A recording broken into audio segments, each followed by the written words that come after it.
Você deve ter visto um tempo atrás que a Sony lançou um update que surpreendeu muita gente. O suporte ao B-RAW para as câmeras FX3 e FX30. Eu não tenho uma FX3, então eu não posso testar, mas como você pode ter visto no Instagram, há um mês atrás, mais ou menos, eu comprei esse monitorzinho aqui, que é o 12G, HDR. A Blackmagic não tem os melhores nomes para produtos do mundo, mas são ótimos produtos. E esse monitor para mim foi tipo uma coisa meio óbvia assim. Quando eu vi que ia lançar, eu comprei o monitor e eu fiquei esse mês inteiro esperando o update, porque apesar da Sony ter lançado o update, a Blackmagic não tinha lançado o update. E agora, finalmente, nos últimos dias, a Blackmagic lançou o update, eu testei em umas pausas entre os 7 e aproveitei agora, quando voltei para São Paulo, para testar aqui, gravar algumas cenas aqui das janelas, e eu vou poder dizer para vocês a minha review de tudo que eu penso e como tá essa adaptação do codec. Vamos lá, eu vou falar mais sobre o B-RAW, o update do B-RAW, do que de fato as coisas que o monitor faz ou não faz.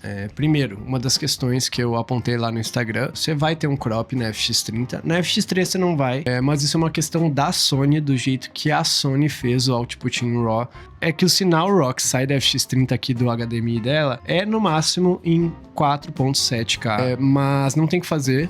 É uma limitação da Sony ter botado isso, talvez para não canibalizar a FX3, que é uma câmera mais cara. Não faria sentido, né? A FX30 gravasse em 6K, que é o sensor inteiro. Provavelmente ia ficar bem mais interessante que a FX3, né? Então, ela continua gravando esse formato, ou seja, há um crop de, se eu não me engano, 1.3 aí, em cima do crop da FX30, que já é 1.6 mais ou menos aí, considerando que ela só grava em 16:9, não em Open Gate. Isso continua a mesma coisa. Mas e aí? O que eu senti que mudou? Eu vou passar umas amostras para vocês aí das filmagens e daí a gente vai falar sobre. Obviamente, o RAW, dá pra ver o crop, tem mais noise, porque ele passa o noise reduction interno dessas câmeras da Sony que não tem como desativar no corpo, né? Então ele consegue passar isso direto do sensor. Você vai ver mais noise, o que eu acho uma coisa boa, porque é melhor você ter essa imagem mais orgânica e mais crua, pra depois, caso você for dar um denoise, ele trabalha muito melhor tendo esse noise mais cru, raw, do que você já ter um denoise da câmera e daí você vai aplicar o denoise do DaVinci Resolve em cima, então vai ficar aquela coisa macro blocking, vai ficar meio... vai perder textura e vai ficar feio. Então, nesse sentido, é melhor ter um pouco mais de noise. Claro, não é nada, não é como se fosse uma loucura assim a mais. A estrutura desse noise é bem mais definida e ela é bem bonita. Um granulado mais orgânico, pra mim, não me incomoda esse noise extra que tem. Claro, super expondo, como o pessoal recomenda com a Sony, ele diminui muito. Outra coisa, vamos lá. Eu senti que, não sei porquê, quando você coloca o HDMI no monitor e tá gravando em RAW, além do crop, ela muda um pouco de exposição. No início eu fiquei, E além da cor, eu senti que a cor é mais esverdeada, o que eu gosto pessoalmente, mas enfim, tem uma diferença de cor entre o RAW e a gravação interna, e eu senti uma diferença na exposição. Não sei se tem a ver com o workflow da Blackmagic, eu vou falar pra vocês depois, vou abrir no computador os arquivos pra mostrar pra vocês, e eu tô chutando que isso seja, enfim, faz parte do pipeline da Blackmagic, do envelopamento em B-RAW e tal, mas também é uma coisa que acho que talvez seja por isso que muda um pouco ali quando a gente conecta o monitor pra gravar em RAW na saída, né? Ela grava em 4.7K até 60 frames, então é isso que eu vou estar testando. Fiz algum teste com 24, nenhuma diferença de qualidade ou de qualquer outra coisa. Eu queria testar tanto com o formato de maior e o de menor compressão. Então eu testei ali. Um problema que eu tive, que eu não estava esperando, foi usar o formato de menor compressão possível em qualidade constante, acaba tendo drop frames. E eu não entendi por quê, porque a princípio tudo tem velocidade para estar gravando isso. Se você descer aqui, ó, dá pra ver de 3:1 para 5:1 em bitrate constante, que é a maior qualidade que a gente tem, né? Já resolve, não tem nenhum problema mais. E todos os outros modos funcionam normalmente, qualidade constante, Q1, Q3, Q5. Provavelmente vou estar gravando em 5:1, quando eu quiser mais qualidade, ou quando eu quiser manter o espaço em qualidade constante em Q5, que é o que eu usava na Pocket para, né, otimizar o máximo possível esse espaço e ainda ter um codec em RAW. Para a maioria dos trampos tá ótimo, 4K 60 em Q5 ali. E uma das coisas que me chamou a atenção é a diferença, de fato. Uma das coisas que as pessoas vêm me falando bastante é que mantém a cremosidade da Blackmagic. E o que é a cremosidade da Blackmagic? Eu acho que a cremosidade da Blackmagic que o pessoal se refere é o codec em 12 bits, é aquela textura, aquela coisa. E de fato, dá pra ver uma melhora na qualidade, na hora, assim, apesar de você estar usando menos do sensor, caso ela fica quase como uma micro 4/3, o crop dela fica aproximadamente de 2 aí, assim como a Pocket 4K. O que é uma pena esse crop, né? Esse é muito interessante a gente ter 6K o sensor inteiro, mas tudo bem, é uma limitação. Eu gostei do aspecto, eu gostei da textura e eu senti uma diferença de qualidade. E agora vamos lá pro computador que eu quero mostrar uma coisa pra vocês. Então, eu quero mostrar pra vocês agora, eu joguei todas as filmagens em B-Rock direto no DaVinci, na timeline, e eu vou falar um pouquinho das coisas que eu percebi, das diferenças que eu percebi trabalhando com câmeras da Blackmagic padrão e como o que eu achei dessa adaptação pra Sony. A primeira coisa, o que mais me interessa é o RAW tab aqui do canto esquerdo, ó, que é onde a gente pode mudar nossas configurações RAW no DaVinci, geralmente, e isso aqui que eu falei, a Color Science, mesmo com o arquivo já importado, qualquer tipo de importação, ele vai passar pela Color Science ali, tá? Que vai ter o 4 ou o 5, que geralmente é uma coisa padrão das câmeras da Blackmagic. Foi isso que eu quis dizer com eu acho que a cor é influenciada, aquela diferença de cor que eu comentei, pelo envelopamento da Blackmagic, que empurra de qualquer jeito a ciência de cor deles, que eu não acho ruim. Mas é só um detalhe para saber que talvez seja isso que eu comentei, os tons mais esverdeados e a leve diferença na exposição. Se a gente for ver aqui, ó, uma coisa que eu achei interessante, e aqui a gente tem o Color Space, né, que claro, você pode transformar no que você quiser aqui, né, não é um Color Space Transform, é como se fosse diretamente transformando o espaço de cor que está saindo em RAW do sensor, né. Então é diferente disso.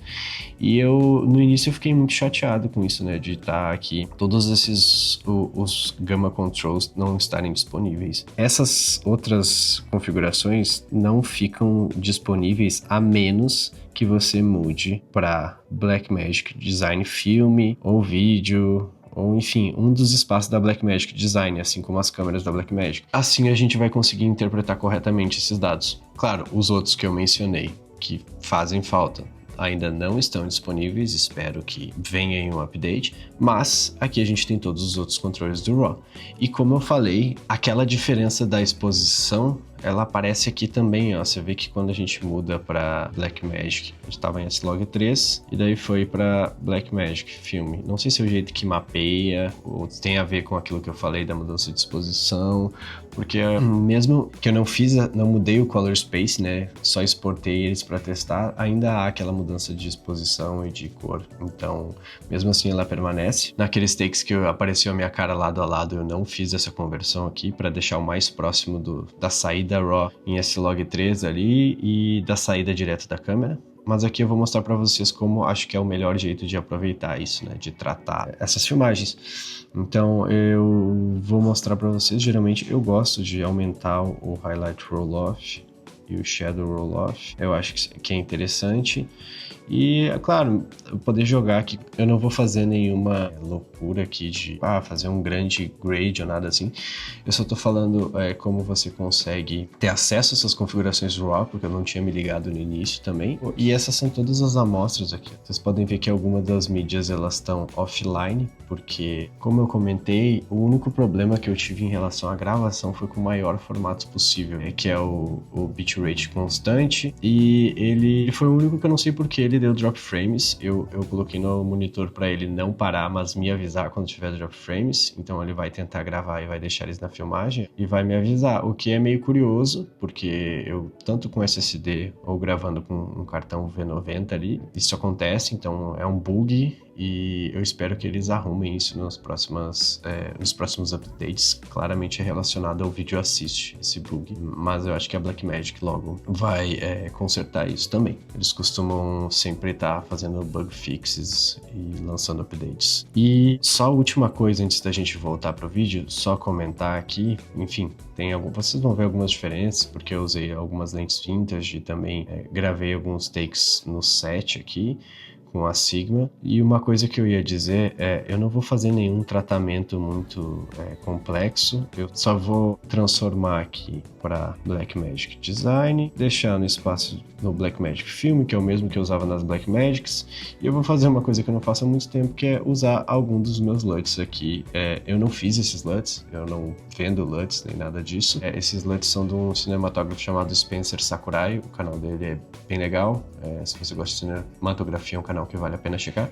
Mas eu comprei esses LUTs com meu dinheiro há muito tempo atrás, acho que é $20, se não me engano, porque eu usava muito quando eu tinha Pocket, e eu gostava do resultado. Então você vai ver que aqui os LUTs, ó, tem um pacote de LUTs, e tem o mais 2 e o 2. O 2 seria o que ele é 2 stops a menos, né, para você monitorar e super expor 2 stops, que não foi o caso desse take. E o mais 2 é o normal. E eu gosto bastante da cor e tal desses LUTs. Vou mostrar para vocês. Não é uma propaganda nem nada, tá? Só tô dizendo o que eu vou estar usando para tratar essas filmagens. Vou mudar alguma coisa ou outra em exposição, às vezes. Eu não vou fazer grandes color gradings. Eu só quero, fazer... Como a ideia é mostrar meu workflow, como eu vou usar esse monitor com a câmera, é essa a ideia. Eu vou usar ele como eu usava, claro, vou gravar em RAW, trazer o Blackmagic, trazer para cá o RAW, mas vou tratar como eu tratava a Pocket. Vou usar os LUTs que eu usava na Pocket e a ideia é essa. Ó, dá para ver que mantém bem a informação, a gente tem informação lá atrás, ó. A latitude tá bem legal, continua... mesmo da FX30, a filmagem tá super nítida com a 1835. Então é isso, eu vou dar um tapa rápido aqui, fazer as conversões, jogar os LUTs para mostrar como ficaria também. É isso que eu vou estar fazendo para a maioria dos B-rolls ao longo do vídeo, tirando as comparações mais lado a lado, que daí eu vou deixar ele normal pra gente poder ter entender melhor como é a saída direto dele, sem usar um LUT externo ou nada assim, com o mesmo tratamento, né, entre a gravação interna e a gravação de fora. E de volta para mim do passado. Eu também acho um saco o lance do crop, né? E aquela coisa, né? Quis a Sony por causa das facilidades, e agora que tem o monitor da Blackmagic, ela voltou quando grava em RAW, a um tamanho de sensor mais ou menos da Pocket. Então, né? Ironias do destino. Mas a minha solução foi a mesma da Pocket. Eu achei um desses adaptadores que tem no Mercado Livre para vender, e como os da Sony, até pouco tempo atrás, a Sony estava investindo mais em câmeras full frame do que, de fato, câmeras cropadas, esses adaptadores geralmente você acaba vendo eles por um preço bem menor do que eles são vendidos normalmente. Então eu achei esse Metabones aqui, ó, você pode ver, eu já usei ele em outros vídeos. Ele é da Metabones, ele é o EF para E-Mount Ultra. Ele é um ótimo adaptador com um ótimo vidro, então você não vai ter nenhum problema, não vai perder qualidade dessas lentes. E o mais legal disso é que ele é um adaptador eletrônico que recebe vários updates. Então você pode usar essas lentes mais populares todas, ele suporta. Eu uso ela com a 1835 da Sigma Art e com a 1116 da Tokina, e o autofocus dela funciona bem. Não digo que é necessariamente igual o nativo, porque parece que ele é um pouquinho mais lento, mas ele é tão preciso quanto. Então, posso usar sem problemas com as minhas lentes. E eu já falei em outros vídeos, claro, além dele passar a informação da lente pro corpo da câmera e a gente poder usar a estabilização interna e todas as facilidades, autofocus, uma coisa legal é esse vidro no meio. Porque o que ele faz? Então, ele pega esse círculo que a gente tem da lente full frame e tenta espremer num sensor menor, né? Um vidro magnificador. Basicamente, a gente diminui o crop. Eu uso, às vezes, quando eu quero dar um match com câmeras full frame na profundidade de campo, eu uso ele na minha FX30 com lentes vintage, enfim, ou até lentes novas. O sensor com o crop 16:9, porque ela não faz open gate, é um crop de 1.6. É o sensor nativo da FX30. Vezes 1.3 aí, mais ou menos, se eu não me engano, é uns 30% o crop em RAW. Vai dar um crop aí, ó, de 2.8, que dá basicamente aí algo parecido no território de GH5, Pocket 4K e câmeras micro 4 terços. Mas se você fizer 0,7 vezes, que é o quanto esse adaptador diminui, você vai ficar aí, ó, com esse número quebrado horrível, que dá mais ou menos 1.5, ou seja, vai voltar ao crop da sua câmera normal para Super 35, tendo B-RAW, podendo ter autofocus e tendo a estabilização interna, que é tudo que eu já falei para vocês na busca que eu venho há muito tempo, que era, eu gostava muito das Blackmagics, mas eu sentia que faltavam umas facilidades para elas. E agora, finalmente, pelo menos para mim, eu consegui resolver essa situação. Claro, a gente tá fazendo um jogo aí e eliminando e voltando o crop pra basicamente o que seria sem ser o RAW, né? Talvez até um pouquinho mais ali, 0 ponto alguma coisa, um pouco mais aberta.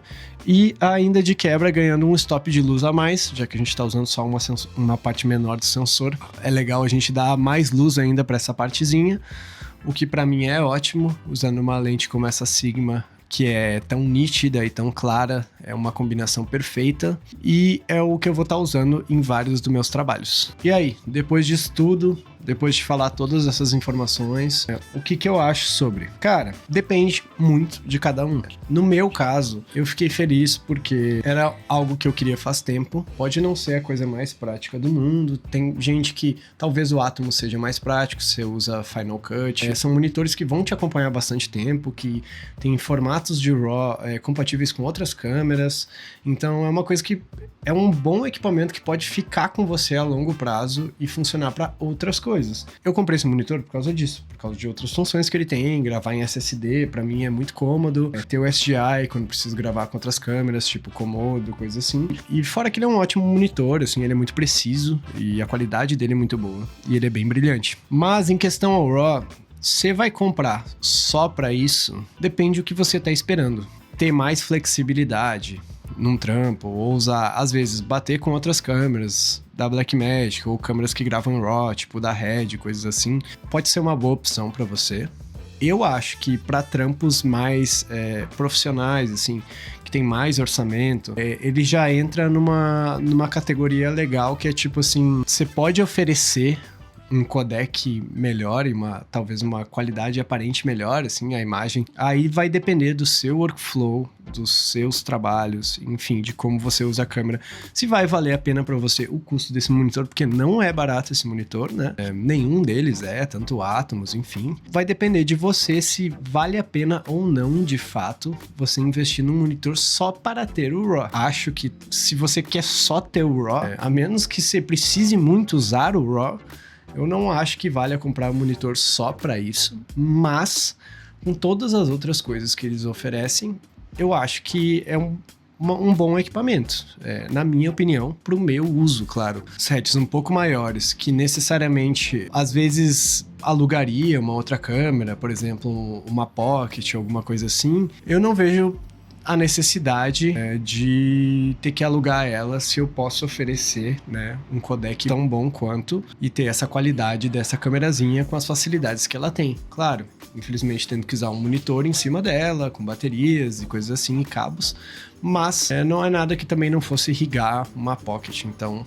dá elas por elas. Sua câmera não vai virar necessariamente uma Red Komodo, não vai mudar completamente, mas vai entregar um arquivo bem mais denso, com uma melhor qualidade. Então, para muita gente, às vezes, pode ser a diferença de, estava alugando uma câmera para o meu trabalho, para trabalhos específicos, e agora que ela deu um salto um pouco melhor de qualidade e a gente consegue usar ela no nosso workflow, eu posso alugar a minha câmera e ganhar um pouco mais em cima disso? Depende, vai depender de cada um. Enfim, cheios de prós e contras e pormenores aí, vai depender muito do seu caso, se vai valer a pena para você, mas para mim, com certeza, eu não tive a solução uma das mais práticas do mundo, mas eu consegui resolver meus problemas e usar do jeito que eu queria tanto esse monitor como essa câmera, e vou estar usando aí nesses trabalhos aqui pra frente. Mas claro, não o tempo todo, porque, enfim, às vezes a gente só quer praticidade de fato. Fiquei muito feliz com esse update de ambas as marcas. Fico feliz de estar vendo os equipamentos evoluir dessa forma, cada vez mais câmeras. Quanto mais as marcas nos ouvirem e trazerem funções, updates, melhorarem seus produtos, melhor para nós. Espero ter te ajudado, se você está pensando ou não em fazer isso, e tirado suas dúvidas. E qualquer coisa, se tiver mais alguma, deixa aqui embaixo nos comentários. E se curtiu esse tipo de vídeo e quer ver mais vídeos desse tipo, se inscreve aí no canal. E esse foi o vídeo dessa semana. Valeu!